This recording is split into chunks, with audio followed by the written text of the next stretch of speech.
Massacre de Hinterkaifeck, Parte 1. Ecos de algo que nunca deveria ter acontecido. Você já se sentiu observado. Mesmo quando estava completamente sozinho, já teve a sensação de que alguém caminhava atrás de você, mas não havia ninguém? E se eu lhe dissesse que, para uma família inteira, essas sensações foram o prenúncio de algo muito pior? Eu não sei você, mas eu sempre fui fascinado por mistérios que desafiam a lógica humana. Histórias que começam banais, um rangido no sótão, pegadas na neve, e terminam em tragédias que a polícia jamais conseguiu explicar. Hoje eu vou te contar um dos casos mais assustadores, inexplicáveis e até hoje não resolvidos da história criminal alemã. Um caso que, mais de um século depois, ainda provoca arrepios. Nós vamos voltar no tempo, para o ano de 1922, para uma pequena e isolada fazenda no interior da Baviera, Alemanha, para um lugar chamado Hinterkaifeck. Mas antes, eu preciso te avisar, essa não é uma história para os fracos de coração, e talvez ao final, você também sinta aquela estranha sensação de que alguém ou alguma coisa ainda observa você. O vilarejo de Gröbern era tranquilo, típico do interior alemão do início do século XX. Campos vastos, famílias simples e um silêncio rural quebrado apenas pelo vento frio que cortava as colinas. Era lá, no meio do nada, que ficava a propriedade conhecida como Hinterkaifeck. Um casarão modesto, uma estrebaria, celeiros. Isolada por quilômetros de neve e mata cerrada, ali vivia a família Gruber. Andreas, o patriarca, um homem rígido de temperamento difícil, já idoso.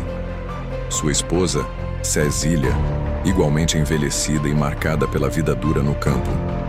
A filha do casal, Victoria, uma jovem viúva bonita e reservada, morava ali com seus 2 filhos pequenos.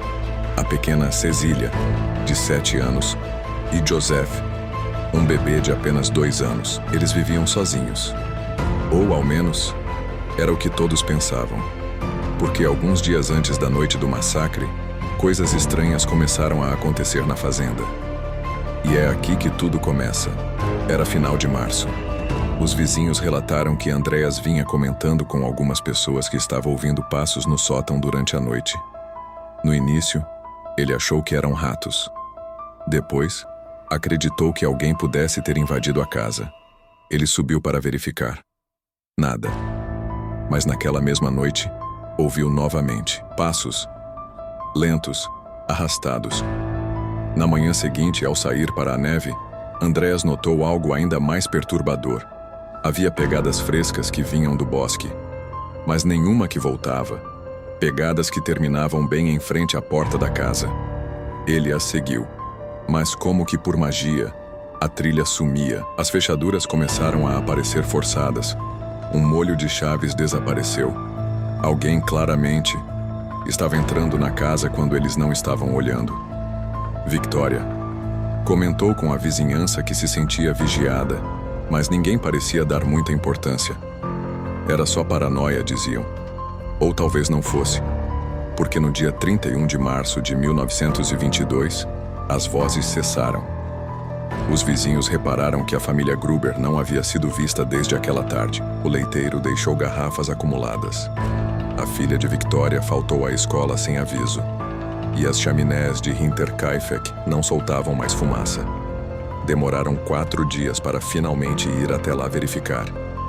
E o que encontraram, ninguém jamais esqueceu. Massacre de Hinterkaifeck. Parte 2. A cena do crime. Alguns lugares parecem guardar ecos do que aconteceu neles. Ecos de medo, de desespero. Você já entrou em um lugar que parece errado? Que te faz sentir frio, mesmo sem vento? Foi exatamente isso que os vizinhos sentiram, quando finalmente abriram a porta de Hinterkaifeck. Era dia 4 de abril de 1922. O sol ainda nem havia nascido quando Lorenz Schlittenbauer, um vizinho, decidiu que não podia mais esperar. Já fazia 4 dias que ninguém via a família Gruber. O leiteiro havia passado mais de uma vez, deixando garrafas na soleira. As crianças não foram à escola. Ninguém cuidava dos animais, que berravam de fome no estábulo. Lorenz chamou 2 amigos e foram juntos pela trilha gelada até a fazenda. A porta da frente estava destrancada, mas ninguém atendeu aos chamados. No estábulo, o som dos bois ecoava alto, quase ensurdecedor no silêncio do campo. Então, um deles se aproximou do celeiro. A enorme porta rangia.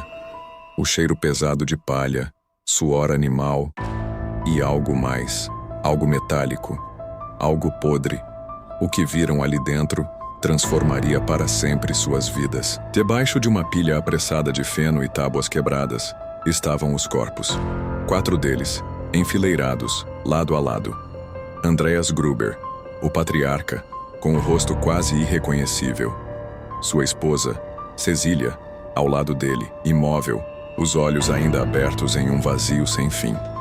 Victoria, a filha, com marcas no pescoço, e a pequena Cecília, de apenas 7 anos, com tufos de cabelo arrancados, sinais de que, ao contrário dos outros, ela ainda respirava quando tudo aconteceu. No interior da casa, a cena não era menos perturbadora. O bebê Joseph foi encontrado morto em seu berço, coberto com um dos xales da mãe. A empregada recém-contratada, Maria Baumgartner, que havia começado a trabalhar naquela mesma tarde, estava caída no seu quarto ainda vestindo o casaco como se mal tivesse tido tempo de tirar as malas. 6 pessoas, assassinadas brutalmente, com golpes de uma pesada enxada agrícola, um por um. Mas havia algo ainda mais estranho. O que ninguém conseguia explicar era o estado da fazenda. Apesar do massacre ter acontecido dias antes, os vizinhos notaram que a chaminé ainda fumegava no dia seguinte. Alguém, claramente, havia mantido o fogo aceso. Os animais estavam alimentados, ordenhados, o estábulo limpo. Até o pão fresco ainda estava cortado sobre a mesa da cozinha. Os investigadores chegaram no dia seguinte e confirmaram. Depois do massacre, alguém permaneceu naquela casa, dormindo lá, cuidando dos animais, vasculhando cômodos, comendo, como se fosse o verdadeiro dono. E ninguém jamais descobriu quem. Os investigadores vasculharam todos os quartos. Nada foi roubado. O dinheiro ainda estava lá, joias também. As fechaduras ainda inteiras. Nenhuma pegada nova na neve. Nada. Era como se o assassino simplesmente tivesse desaparecido no ar. Lorenz Schlittenbauer, o vizinho que encontrou os corpos, chegou a ser interrogado. Ele tinha motivos para não gostar de Andreas, e rumores diziam que ele era o verdadeiro pai do pequeno Joseph. Mas nada jamais foi provado. Houve suspeitas de vagabundos, de criminosos itinerantes, de vingança, mas nada, absolutamente nada fazia sentido.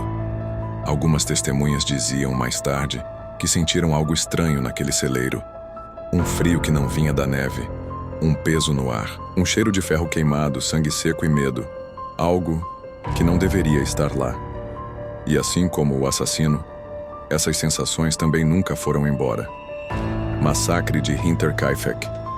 Parte 3. As suspeitas e as sombras. Quanto mais se procura pela verdade, mais fundo se cai no abismo do desconhecido. Até onde você iria para encontrar um assassino? E o que faria?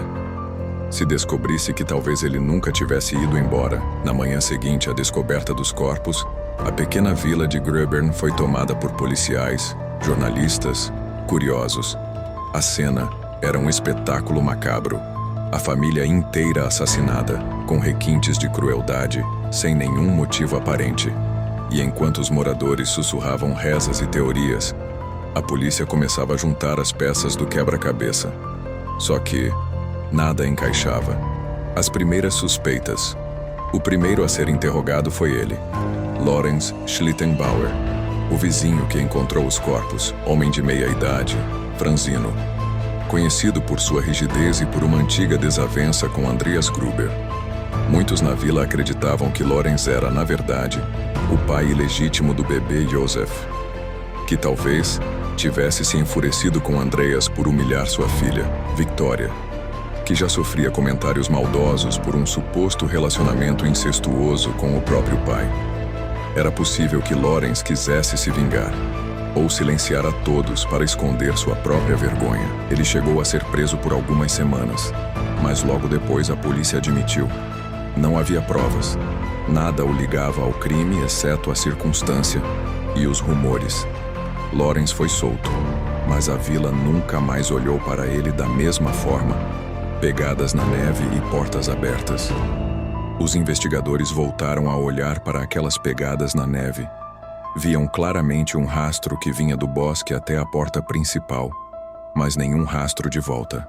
Quem quer que tenha entrado naquela casa, ficou lá dentro. Eles encontraram sinais de que alguém se escondia no sótão.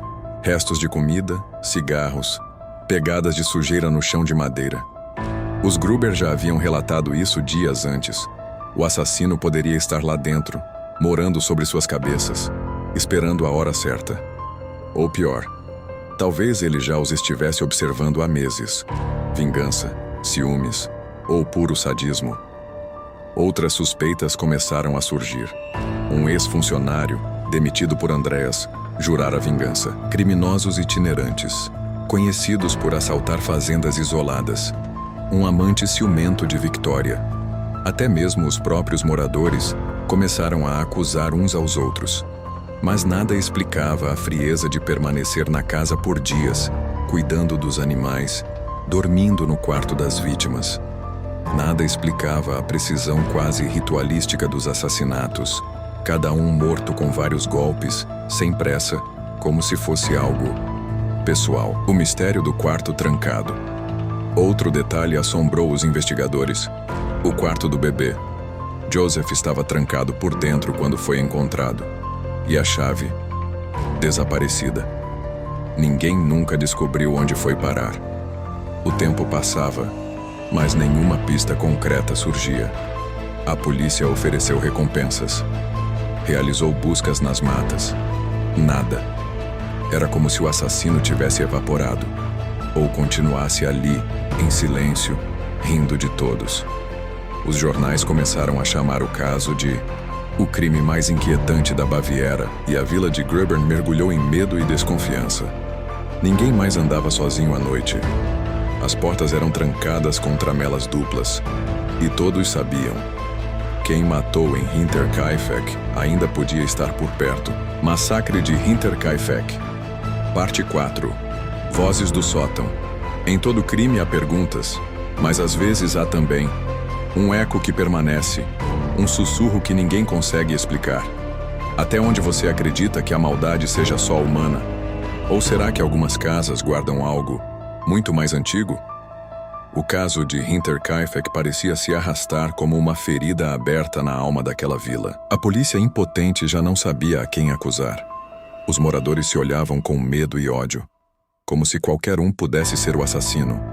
Mas havia algo que quase ninguém ousava comentar em público. As vozes, os passos, as sombras, relatos anteriores ao crime. Meses depois, quando os jornais já esfriavam, vizinhos começaram a dar entrevistas para repórteres mais ousados. E foi aí que se descobriu um detalhe assustador. A família Gruber vinha se queixando de coisas estranhas na fazenda desde muito antes da tragédia. Victoria, a filha, teria confidenciado a uma amiga que sentia alguém rondando a casa. Andreas reclamava de barulhos no sótão, passos arrastados, como se alguém andasse de um lado para o outro, sempre tarde da noite. Até a pequena Cecília dizia à professora que um homem morava nas paredes. E ninguém deu importância. Ninguém, o estranho visitante.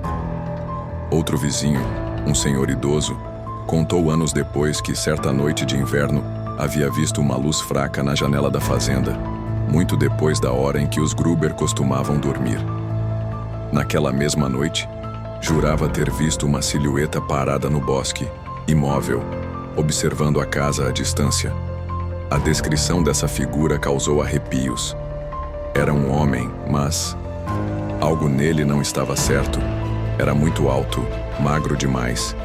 Eu nunca vi um rosto, só um escuro onde deviam estar os olhos. Quando perguntaram por que não avisou ninguém, ele só respondeu: eu sabia que ninguém acreditaria. E não queria chamar a atenção dele. Assombração ou crime ritual? Com o tempo, surgiram rumores ainda mais perturbadores. Alguns diziam que a fazenda fora construída sobre um antigo terreno amaldiçoado, onde viajantes já haviam desaparecido décadas antes. Outros falavam de rituais ocultos. Victoria frequentava um coral da igreja, mas também teria sido vista várias vezes entrando sozinha na floresta à noite. Teóricos apontaram para uma antiga lenda bávara sobre um espírito chamado Der Wandler, um andarilho sombrio que escolhia uma casa e ficava lá, silencioso, até consumir todos os moradores. Um mito? Ou apenas a mente das pessoas tentando dar sentido ao insuportável? O túmulo da família. Quando os corpos foram finalmente enterrados no cemitério da vila, um padre notou algo estranho. Durante a missa, um vento gelado entrou pela porta da capela, apagando velas. Algumas pessoas juraram ter ouvido um choro vindo do túmulo aberto. E naquela noite o cemitério foi encontrado revirado, como se alguém tivesse caminhado sobre a terra recém-mexida. Na vila, ninguém mais ousava passar por Hinterkaifeck. A fazenda ficou abandonada por meses, apodrecendo ao vento, as janelas escuras como olhos vazios. Mas, mesmo assim, ainda havia quem jurasse ouvir passos, ou ver uma luz acesa no sótão, ou ver, por um instante, uma figura alta, magra, parada diante da casa, esperando por alguém. E assim, o caso começou a se transformar em lenda urbana, um mistério que a cada ano se tornava mais sinistro, mais difícil de distinguir entre fato e imaginação. Massacre de Hinterkaifeck, parte 5. O silêncio dos mortos. Algumas histórias nunca terminam. Alguns mortos continuam falando, mesmo quando ninguém quer ouvir. Mas... e quando nem os próprios mortos conseguem contar o que realmente aconteceu? Após semanas de investigação, a polícia finalmente declarou: não havia mais o que fazer. O caso Hinterkaifeck, oficialmente, não tinha solução. Mais de 100 pessoas haviam sido interrogadas, centenas de horas de buscas, perícias, teorias. E nada. Cada vez que parecia surgir uma pista, ela se desfazia como fumaça no vento. A investigação entra em colapso. Os peritos alemães da época já não conseguiam mais trabalhar com o cenário original. A fazenda havia sido tão invadida por curiosos nos primeiros dias que a cena do crime estava comprometida. Pegadas confundidas, marcas apagadas, objetos movidos por moradores, jornalistas, até crianças que entravam para ver os mortos. As autoridades, já envergonhadas pela própria incapacidade, começaram a declarar que o assassino provavelmente não era da região, tentando acalmar a população. Mas ninguém acreditava. Os moradores da vila tinham certeza. O assassino era um deles. E provavelmente ainda estava ali. O destino da fazenda. A fazenda, depois do enterro da família, ficou vazia, abandonada. Alguns poucos camponeses tentaram comprar a propriedade para plantar trigo, mas desistiam dias depois, alegando uma sensação ruim. Relatavam ouvir barulhos no sótão, sussurros na noite, portas que batiam sozinhas. Um homem chegou a morar lá por 2 noites, mas fugiu sem dizer palavra. No final de 1923, menos de 1 ano após o massacre, a família que herdara a terra decidiu demolir a fazenda por completo. No chão, depois que as paredes foram postas abaixo, os operários encontraram uma faca enferrujada e um molho de chaves. O mesmo molho de chaves que Andreas Gruber dissera ter desaparecido dias antes do crime. Quem as colocou ali? E por quê? Perguntas. Sem resposta. A última exumação. Mas o capítulo mais sinistro ainda estava por vir. Décadas depois, em 1926, surgiram novas teorias, e a polícia decidiu exumar os corpos para novos exames. Quando abriram os caixões, alguns agentes presentes juraram que os corpos ainda emanavam um cheiro forte, quase como ferro queimado. Havia um detalhe perturbador. O crânio da pequena Cecília mostrava marcas que ninguém havia notado antes, como se ela tivesse tentado arrancar os próprios cabelos, em desespero, antes do golpe final.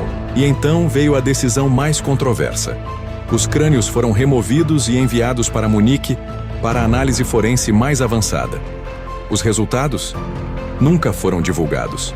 E o mais arrepiante, os crânios simplesmente desapareceram. Ninguém sabe onde foram parar. Nem as autoridades alemãs, nem os descendentes da família, nem os arquivos policiais têm qualquer registro do paradeiro deles. E assim, Hinterkaifeck mergulhou em silêncio, um silêncio pesado, um silêncio de mortos que mesmo exumados jamais contaram sua história. E o assassino nunca foi identificado, nunca foi preso, e para muitos, nunca sequer foi embora. Massacre de Hinterkaifeck, parte 6. O fantasma de Hinterkaifeck. Quando uma história como essa atravessa o tempo, ela muda. Deixa de ser só um crime, vira um aviso, uma lenda. Mas você já parou para se perguntar: por que algumas lendas são tão difíceis de esquecer? Após a demolição da fazenda em 1923, o terreno de Hinterkaifeck se tornou apenas um campo vazio. As famílias da região se recusavam a sequer andar por ali. Crianças eram proibidas de brincar perto do antigo curral.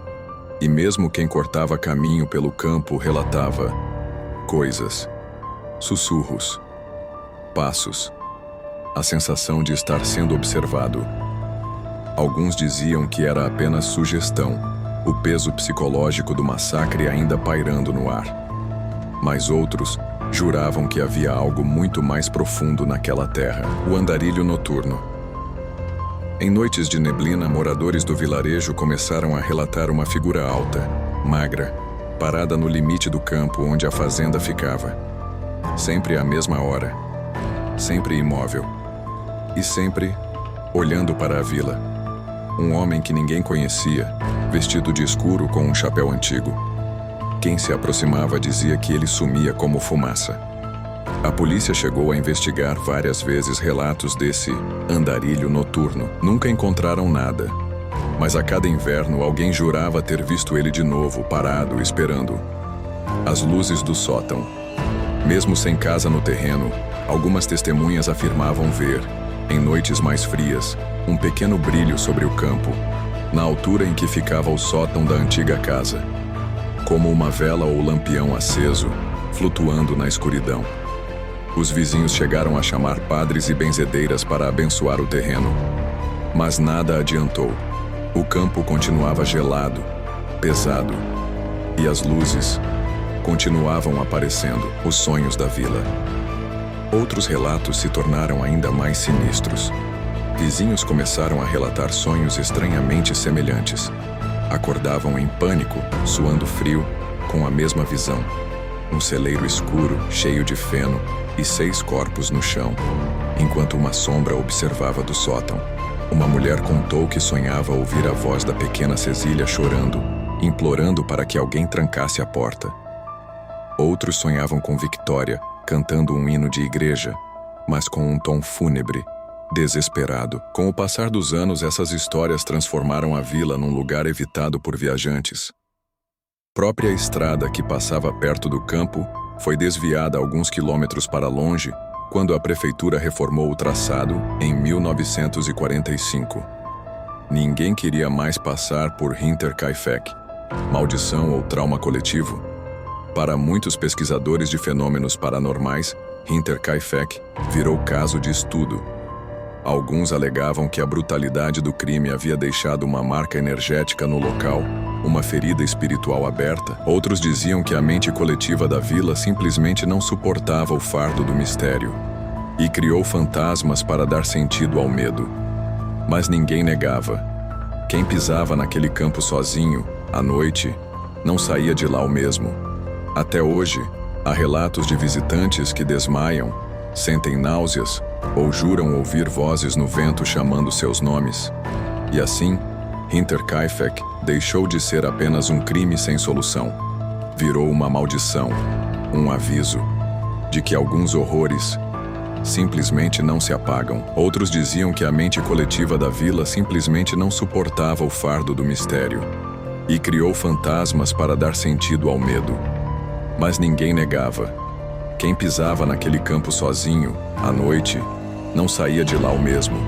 Até hoje, há relatos de visitantes que desmaiam, sentem náuseas ou juram ouvir vozes no vento chamando seus nomes.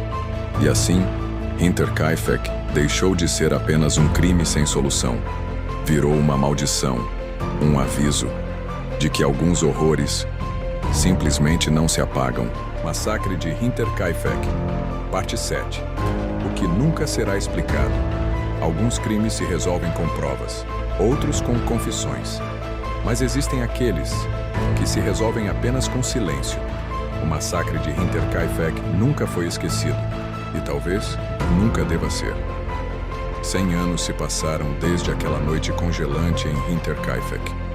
E mesmo agora, ninguém conseguiu dizer com certeza quem matou a família Gruber. Ou por quê. Os arquivos oficiais continuam lá.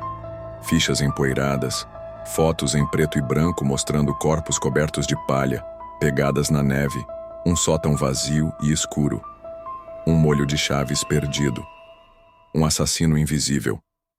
Foram muitas as teorias, muitos os suspeitos, muitos os boatos. E ainda assim Hinterkaifeck permanece sem resposta. As últimas investigações. Até hoje, há investigadores amadores tentando desvendar o crime. Genealogistas que vasculham descendentes dos suspeitos. Historiadores que confrontam versões contraditórias dos arquivos policiais. Em 2007, uma equipe de criminologistas alemães revisitou o caso, aplicando técnicas modernas.